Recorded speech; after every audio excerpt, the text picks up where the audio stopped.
Ça m'amène à vous présenter notre conférencier de fin de journée. Je fais un lien avec ce matin. Il y a quand même plusieurs personnes d'entre vous qui avaient levé la main en disant soit moi ou mes enfants, on joue à Fortnite. On est dans cet univers-là. Écoutez, on se transporte dans les prochaines minutes dans l'univers du e-sport, du sport électronique. C'est une tendance mondiale importante et on la vit ici aussi au Québec. Et il y a des gens qui consacrent une bonne partie de leur journée et même de leur vie. C'est un investissement formidable. Alors aujourd'hui, on a avec nous quelqu'un qui s'intéresse à ce domaine-là de façon toute particulière. Vous le connaissez probablement par son implication comme journaliste, comme chroniqueur, parce qu'il adore les gadgets électroniques et il nous en parle depuis quelques années, notamment sur les écrans au cinéma Cinéplex. Mais ça, dans les faits, ce n'est pas la grande partie de ses journées et de ses semaines depuis un petit bout de temps, parce qu'il est le fondateur et président-directeur général d'une entreprise qui s'appelle Northern Arena et qui se spécialise dans l'univers du sport électronique, de façon plus particulière dans le développement de plateformes pour l'organisation d'événements et pour la gestion de ligues en ligne. Je m'arrête là-dessus parce que le spécialiste, c'est notre invité, M. Carl-Edwin Michel.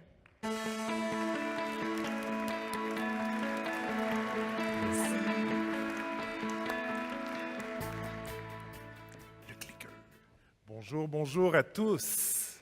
Oui, merci beaucoup, merci beaucoup. Alors, bonjour, je suis Carl de Michel. Je suis dans le monde du jeu vidéo, dans le monde du e-sport. J'ai aussi une émission de télévision qui s'appelle Heads Up Daily. Je suis producteur exécutif de cette émission-là, une émission quotidienne sur le monde du jeu vidéo. Aujourd'hui, je veux vous présenter un peu tout ce monde-là. Ça va être, on appelle ça le e-sports 101, si on veut. Donc, vraiment vous montrer un peu tout le milieu du sport électronique, le milieu du jeu vidéo. Je veux commencer tout de suite avec une petite vidéo qui va vous mettre un peu les choses en contexte. Cette vidéo-là est intéressante et il va en avoir beaucoup de vidéos pendant ma présentation. Je vais essayer vraiment d'illustrer le propos le plus possible. Donc, cette première vidéo-là, vous allez voir, ça parle un peu de l'inconnu. Vous allez entendre peut-être des voix des gens que vous connaissez, comme Whoopi Goldberg et autres, qui sont un peu incrédules, disent pourquoi, c'est quoi cette histoire-là de jeunes qui jouent à des jeux vidéo? Et en même temps, il y a des images qui présentent un peu tout le monde de compétition du sport électronique. Donc, je commence avec cette première vidéo-là et on revient bientôt. I can't understand people watching somebody play a computer game.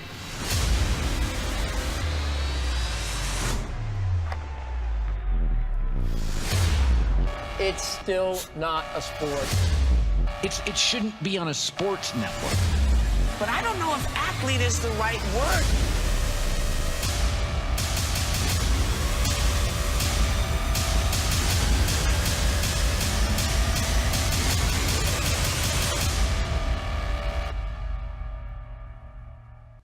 Petite vidéo qui a été faite par la compagnie qui s'appelle ISL, qui est une des plus grandes entreprises de sport électronique au monde. C'est une compagnie qui vient de l'Allemagne.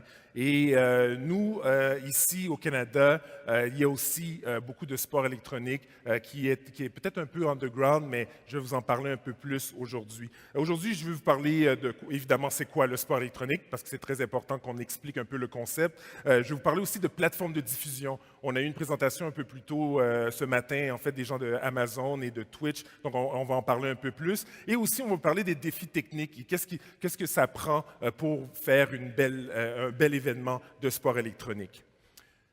Je vais juste prendre un peu le pouls de la salle. Je sais que j'ai une couple de gamers que j'ai vu tantôt avec des chandails de Overwatch. Salut la gang. Mais j'aimerais prendre le pouls de la salle. Est-ce qu'il y a des gens qui ont déjà entendu parler du sport électronique? Est-ce que c'est quelque chose qui est... Ah, OK, il y a quelques mains, c'est pas trop mal, C'est parce que ce qui arrive, c'est que la plupart du temps, les gens, quand on parle de sport électronique, quand on parle de jeux vidéo, la première chose qu'ils ont en tête, c'est ça. Un jeune geek dans son sous-sol qui mange de la pizza, qui boit des Red Bull, puis des trucs comme ça, puis qui joue toute la nuit. C'est un peu ça qu'on a. C'est sûr que les temps ont beaucoup changé. Cette image-là, je l'aime beaucoup parce qu'à l'époque, moi, mon papa, il m'amenait en auto, j'amenais ma tour, puis mon gros écran cathodique, puis on allait dans le sous-sol des amis, puis on jouait à des LAN parties. Pour ceux qui s'en souviennent. Puis ça, c'était vraiment la genèse, si on veut, du monde du sport électronique, la genèse du monde de compétition de jeux vidéo. Il y en a toujours eu. Et maintenant, on est rendu à ça. On est rendu à des stades ou des arénas remplis de gens qui viennent voir des gens jouer à des jeux vidéo. Je ne sais pas si vous voyez sur la scène, là, c'est une compétition de Dota 5 contre 5. Les joueurs sont sur la scène principale et ces gens-là vraiment assistent à une compétition, payent pour aller voir des gens jouer à des jeux vidéo. Incroyable. Je vais vous parler un peu de l'industrie du jeu vidéo au Canada parce que c'est quand même très grand. Plus de 19 millions de joueurs ou de gamers. 19 millions de personnes jouent à des jeux vidéo. Différentes façons. Il y en a qui utilisent leur téléphone mobile, il y en a qui utilisent le PC ou les consoles comme la PlayStation, la Xbox ou la Nintendo. Évidemment, comme vous allez voir, le niveau, en fait, le mix entre hommes et femmes qui jouent à des jeux vidéo est quand même assez rapproché. Hein? On parle 51 49 Beaucoup de gens jouent avec leur téléphone mobile. Je suis sûr qu'il y en a d'entre vous là, qui avaient perdu un peu d'argent en jouant à Candy Crush. Mais il y a beaucoup plus que ça. La moyenne du joueur de jeux vidéo, c'est 36 ans. Ça, c'est très important. 36 ans. Ce n'est pas le jeune de 14 ans dans le sous-sol de ses parents, c'est 36 ans. Donc, il y a vraiment beaucoup plus de gens qui jouent à des jeux vidéo. 11 heures par semaine et louées, en fait, à jouer à des jeux vidéo. Je vais vous parler un peu de statistiques parce que je trouve ça assez intéressant et je vais vous parler un peu de l'audience des gens qui regardent des compétitions de jeux vidéo. Il y a le groupe d'âge ici, c'est une chose, mais je veux vraiment vous parler de statistiques de viewership, des gens qui regardent. La Coupe Stanley, le hockey, on connaît ça très bien, c'est la plus grande compétition de hockey, la plus grande finale, la finale de la Coupe Stanley. 5 millions de personnes regardent la finale de la Coupe Stanley à tous les années. Quand même impressionnant. 13 millions de gens regardent le World Series. Et ça, c'est la compétition de baseball. Et la NBA, 15 millions, 25 millions pour le Masters, ça, c'est le golf. Mais regardez la coche juste en haut, 60 millions de personnes. Et ça, c'est même pas la plus grande compétition de e-sport. Ça, c'était la finale de CSGO qui a eu lieu à Atlanta l'an dernier. 60 millions de personnes ont regardé cette compétition-là à travers le monde. Et ça, c'est juste pour CSGO. Et si on regarde League of Legends ou Dota, on peut aller vraiment à des chiffres très élevés. Donc, c'est pour vous dire qu'il y a une audience en ce moment qui regarde le sport électronique et c'est très important. Je vais vous parler maintenant de Northern Arena, mon entreprise que j'ai démarrée il y a quelques années. En 2015, on a fait notre première compétition. Et au début, l'objectif, c'était de créer un chemin vers le monde professionnel. Parce que si tu veux être un joueur de hockey, si tu veux être un joueur de basketball ou de baseball, tu connais le chemin que tu dois prendre pour pouvoir arriver au professionnel. Dans le monde du sport électronique, malheureusement, en ce moment, c'est un peu le chaos. C'est un peu partout. Tu peux te connecter en ligne, tu joues, il y a quelqu'un qui va te reconnaître, tu joues dans des petites ligues en ligne et éventuellement, peut-être, tu peux devenir pro. Notre objectif ici, et surtout au Canada, c'était de créer ce chemin-là, donc d'avoir des compétitions qui sont plus amateurs, qui vont vers des finales canadiennes et éventuellement, ces joueurs-là peuvent aller jouer avec dans des compétitions avec des grosses équipes. En ce moment, on a des millions de personnes qui regardent nos compétitions. On a eu plus de 3 millions de personnes qui ont regardé notre première compétition qui avait eu lieu à Toronto en 2016. Et on a eu une grosse compétition qui a eu lieu à Montréal, au Centre Bell, qui a été quand même impressionnant parce qu'on a eu plus de 22 millions de personnes qui ont regardé notre compétition. Je vais juste vous montrer un petit reportage, un reportage de Radio-Canada qui avait été fait à l'époque sur la compétition de Northern Arena. Un match de hockey, un gala de boxe, un concert de Drake? Non. C'est au rythme des jeux vidéo que vibre le Centre Bell. Pour moi, le e-sport, c'est le nouveau sport. C'est une ambiance vraiment nice, le monde est dedans. Carl-Edwin Michel est fondateur de la Northern Arena League. Il prédit que les sports électroniques ont un avenir brillant au Canada. On parle de déjà 20 ans. En Corée, c'était à la télévision, aux heures de grandes écoutes. On pouvait regarder des matchs de StarCraft à l'époque, mais c'est quelque chose qui va rester. Ça, c'est la cérémonie d'ouverture du championnat du monde 2014 de League of Legends en Corée. Pas de doute, athlète de la manette, c'est désormais bien plus qu'un passe-temps. Moi, je vis dans une gaming house qu'on appelle, donc ça veut dire... Stéphanie Harvey est une des joueuses professionnelles québécoises les plus populaires. Elle demeure à Los Angeles, dans une maison partagée avec ses coéquipières. On a un chef cuisinier, on a des thérapeutes, on a des entraîneurs, on a un gym super proche où l'entraîneur vient avec nous. Ces gens-là jouent pour des plusieurs milliers de dollars. 200 000 $ de bourse à Montréal. De l'argent de poche à côté des 20 millions remis au mois d'août dernier à l'International de Seattle, la compétition la plus lucrative de l'histoire. De gros sous pour de gros auditoires. 3 millions de personnes ont regardé sur Internet l'étape torontoise de la Norton Arena League en septembre. Le hockey, c'est de 7 à 77 ans. Mais le e-sport, c'est quand même assez ciblé. Là, on parle de jeunes de 18 à 34 ans. Les sports électroniques sont devenus, pour les commanditaires, une façon privilégiée de rejoindre les fameux milléniaux, à une époque où les médias traditionnels perdent leur influence. Ici Olivier Bourmas, Radio-Canada, à Montréal.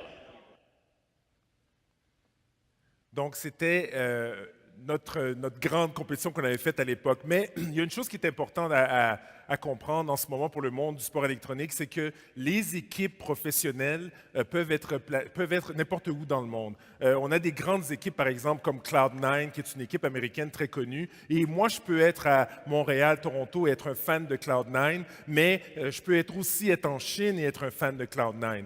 Par contre, dans le sport traditionnel, qu'est-ce qui fait qu'on a ce sentiment d'appartenance à une équipe? C'est souvent la ville. Hein? Je suis un fan des Nordiques parce que je viens de Québec, je suis un fan des Canadiens de Montréal parce que je viens de Montréal. C'est très important. Et je mets ça en contexte parce que je veux vous parler maintenant d'Overwatch. Et Overwatch est un jeu qui est créé par Blizzard, un jeu très populaire, et ils ont créé la Overwatch League. Et ce qui est particulier avec cette ligue-là, c'est que c'est la première fois qu'on a une ligue qui est basée sur des équipes qui viennent d'une ville en particulier.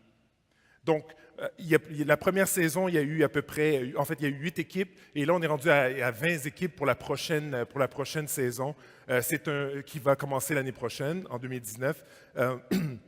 C'est une ligue pour avoir la franchise, ou pour avoir une équipe dans la ligue de Overwatch. La première année, c'était 25 millions de dollars pour pouvoir avoir la franchise. C'est rendu 35 à 45 millions. Donc, ça vous montre un peu comment c'est en train de monter de façon fulgurante. Je veux vous parler de la nouvelle équipe qui va commencer l'année prochaine. Au Canada, on va avoir 2 équipes. La première sera à Vancouver et la deuxième sera à Toronto. En fait, c'est le contraire. L'équipe de Toronto a été annoncée en premier et après l'équipe de Vancouver. J'ai eu la chance de travailler avec l'équipe de près avec l'équipe de Toronto, les Toronto Defiant. Et évidemment, ils sont dans l'Est du Canada et ils veulent vraiment aussi avoir des fans dans l'Est du Canada, donc au Québec et tout.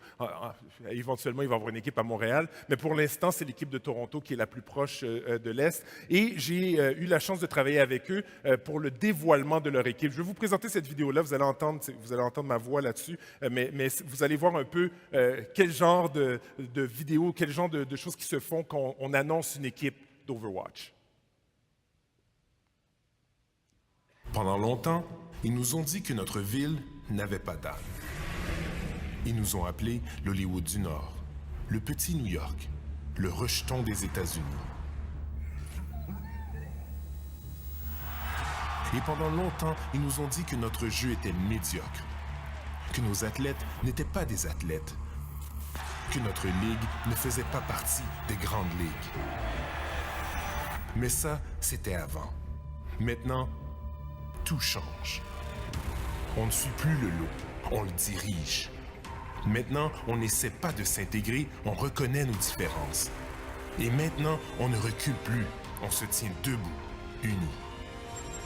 Nous sommes à un moment décisif. C'est notre moment de prendre les rênes, de prendre le dessus. Pour montrer au monde entier que quand les marginaux se lèvent, ils se lèvent ensemble. Parce que nous sommes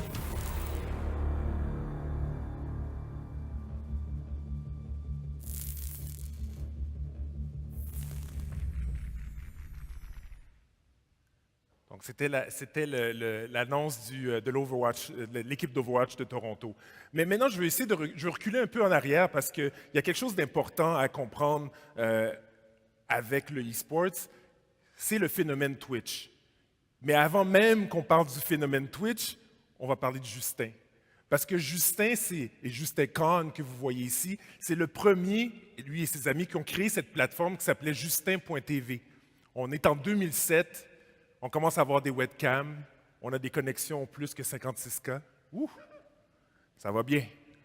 Donc, à ce moment-là, Justin et ses amis ont décidé de se créer une plateforme où ils diffusaient toute leur vie, en fait. Bon, je suis assis devant mon ordinateur, je suis en train de manger, je suis en train de faire telle chose.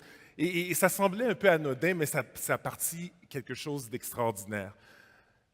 Il y a eu d'autres personnes qui se sont ajoutées au groupe de Justin, dont iJustine, qui s'appelait vraiment Justine, qui est d'ailleurs encore maintenant très populaire dans le monde du jeu vidéo et du sport électronique.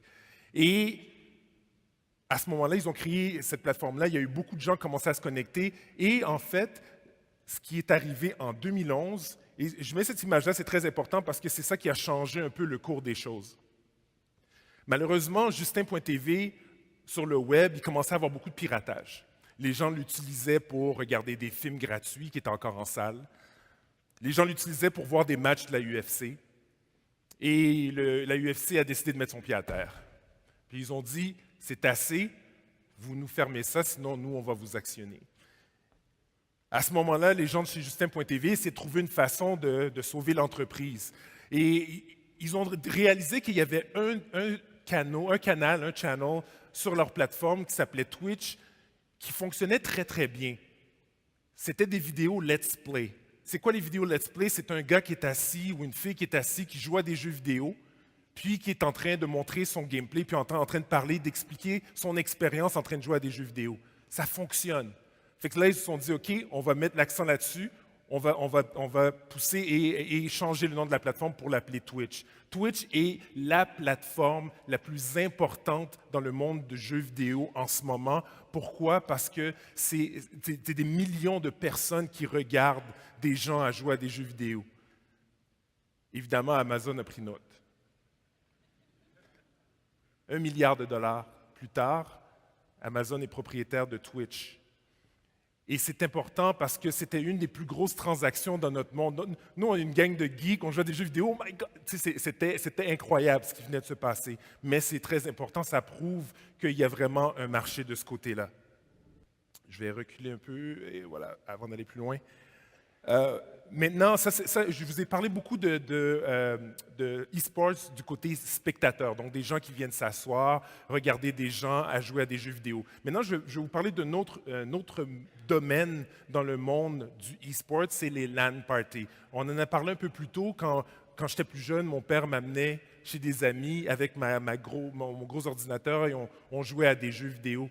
Et maintenant, c'est des milliers de personnes qui se connectent ensemble à un endroit précis pour jouer à des jeux vidéo. La prochaine vidéo que je vais vous présenter, c'est DreamHack. DreamHack, c'est une compagnie suédoise qui a créé le fameux LAN Party, des gros LAN Party. Il y en a un à Montréal d'ailleurs, ils ont fait des petits un peu partout à travers le monde, et il y en a eu un à Montréal dernièrement au Stade olympique. Je vais vous présenter cette vidéo-là.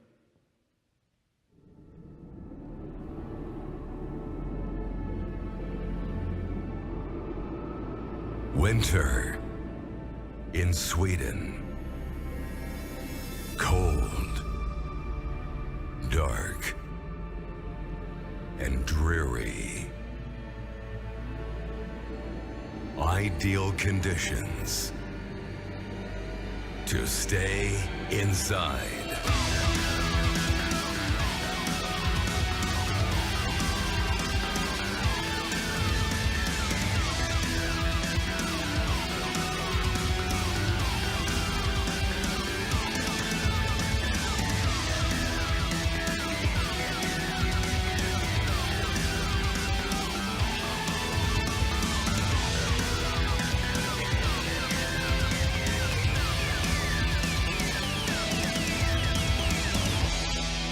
Welcome to DreamHack Winter.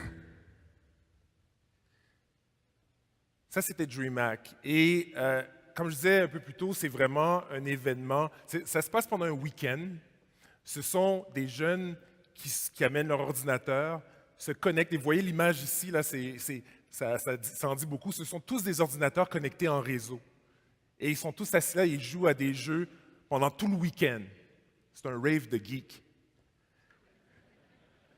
C'est super le fun. Moi, je vais vous parler un peu des défis à ce moment-là, parce qu'avec tout ça, ben, il y a des défis technologiques. Hein? Imaginez connecter 17 000 personnes en Suède ensemble ou connecter 1500 à 1700 personnes au Stade olympique à Montréal pour DreamHack Montréal. Ça représente des défis. Et une chose qui est très importante, c'est nous, on utilise de la fibre optique, des connecteurs LC duplex et puis des RJ45, évidemment, qui sont protégés.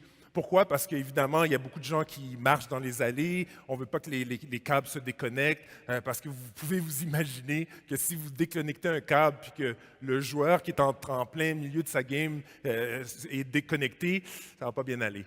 Donc, c'est très important de pouvoir les protéger de ce côté-là. L'autre chose aussi, l'autre défi qu'on a, c'est les attaques des DOS. Ça arrive beaucoup. Il y a toujours plusieurs fins finaux qui se connectent à Internet et essayent en fait, d'attaquer le réseau. Et comment on fait pour se protéger? Bien, nous, on utilise, et plusieurs, évidemment, compétitions de sport électronique, utilisent ce qu'on appelle la sécurité par l'obscurité. C'est-à-dire on a deux réseaux. Un réseau pour le public, pour les joueurs. Ils peuvent se connecter, ils peuvent faire tout ce qu'ils veulent. S'il arrive une attaque, le système va tombe et on peut le rétablir. Mais une chose qui est très importante, c'est que là où on fait notre diffusion, notre broadcast, si on veut, ça ne peut pas tomber. Et c'est très important que ça reste le plus sécure possible. Donc, c'est ce qu'on fait. Donc, si quelqu'un nous envoie, essaie comme on dit, flood the network avec une attaque des DOS, bien, nous, on essaie de se protéger de ce côté-là. Si on a des compétitions qui sont beaucoup plus petites, on utilise des systèmes comme le VM d'Amazon qui nous permet justement de créer ces réseaux-là et de se protéger.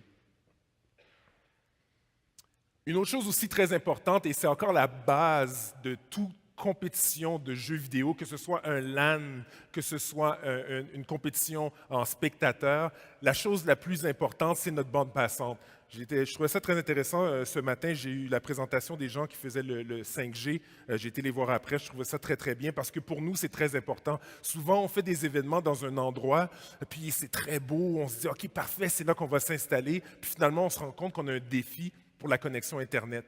Tout passe par là. Dans un LAN, la bande passante peut aller entre 800 gigs de download en Suède pour 17 000 personnes à 10 gigs pour l'événement de Montréal.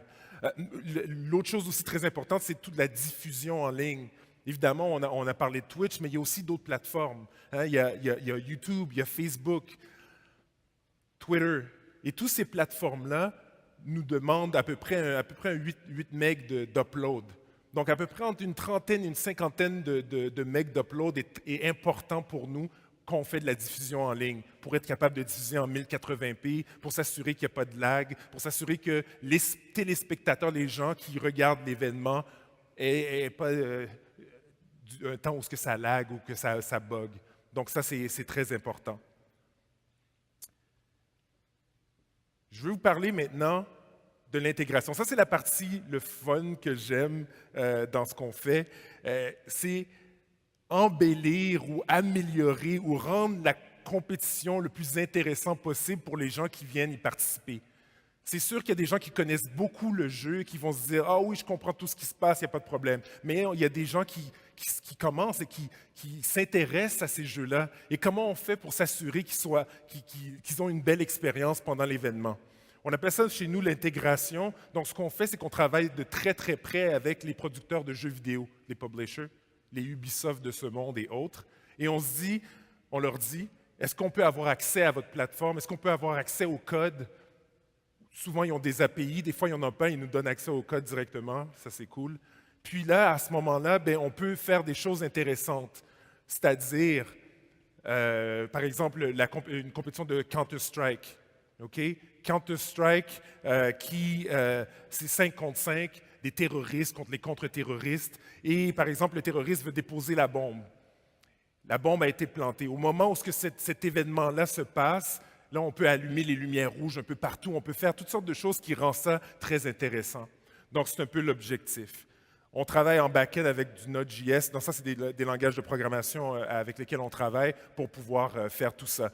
Je vais vous donner un exemple, ça va être ma dernière vidéo pour aujourd'hui, mais je vais vous donner un exemple de ce qu'on fait pour l'intégration. Cet exemple-là, ça s'est passé à Paris cette année. C'était la compétition finale de Rainbow Six. Rainbow Six, c'est une compétition d'un jeu, en fait, pour le jeu Rainbow Six de Ubisoft. Et c'était le Paris Major. Et je veux que vous portez attention à l'équipe en bleu. C'est Evil Geniuses qui joue contre G2. G2, c'est l'équipe française, évidemment. Les gens, vous allez voir, sont très excités parce que c'est eux qui vont gagner le match, finalement. Mais regardez bien ce qui se passe sur le côté bleu. Le côté bleu, en arrière de chaque joueur, il y a son avatar. Vous allez voir son avatar, et à chaque fois que le joueur se fait tuer, dans le jeu, évidemment, vous allez voir que l'avatar disparaît. Il y a un son boum qui rend l'expérience beaucoup plus immersive pour le téléspectateur. Cette vidéo-là a été filmée avec un téléphone, donc vous allez voir des fois un peu c'est shaky, mais vous allez comprendre un peu le concept. 45 secondes. On prend des balles sur Sénégal Goga qui va aller tenter de prendre le kill sur le maestro. Ça ne passera pas d'ici. Qui s'est repositionné. Hop, il y a le bon petit. Tu penses qu'il finira par contre. Sincère. On est prêt peut-être à côté une cantine. Il y a des commandes. Il y a un petit peu de stuff qui part. Tous les sons. Goga 45 ans. On pense le coup. C'est battu. Les 30 minutes de décision. Je lance les 40 ans.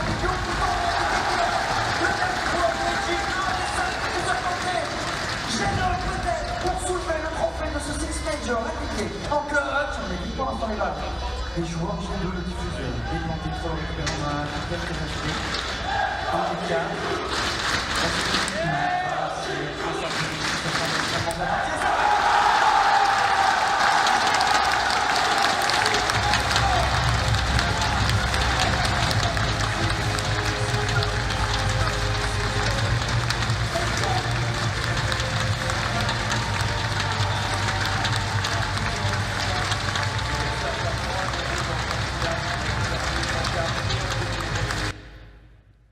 Voilà, donc c'était juste pour vous donner un aperçu un peu de qu'est-ce qu'on peut faire avec cette intégration-là.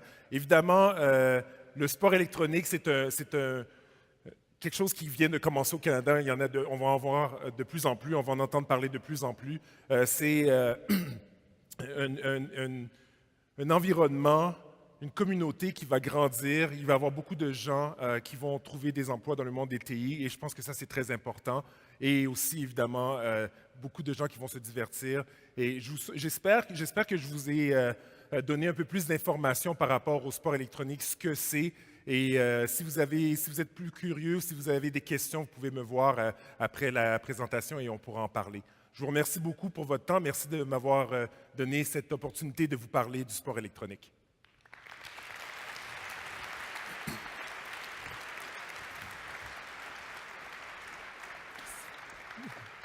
Bravo, merci Carl Edwin pour la présentation. Je dois avouer que je suis impressionnée. J'avais fait un peu mes recherches, mais jamais vu de vidéo avec autant d'ampleur sur les événements. Il y a des gens sur le point de vue scénique, technique, qui doivent aussi avoir cette réaction-là. Là, j'ai une question à vous poser. Moi, si je suis dans la salle et on en parle chaque année des défis de recrutement de main-d'œuvre, puis que je vois ces jeunes-là, de tous âges, vous nous le dites, mais qui ont certainement des habiletés à la fois dans la dextérité pour manier les manettes ou les cellulaires ou ce que ça prend pour jouer, puis en même temps, une capacité d'analyse, puis il y a de la prise de décision qui se fait à la seconde. Très rapide, alors, oui, exactement. Est-ce que ces gens-là deviennent des talents assez incroyables pour toutes sortes d'industries, là, quand même les TI, mais d'autres industries? Comment vous voyez ce passage-là qui peut se faire? Oui, c'est très important parce qu'évidemment, ces gens-là, la plupart d'entre eux aussi sont très ce qu'on appelle tech-savvy. Donc, ils ont l'habitude de monter des ordinateurs, de jouer avec les technologies et tout.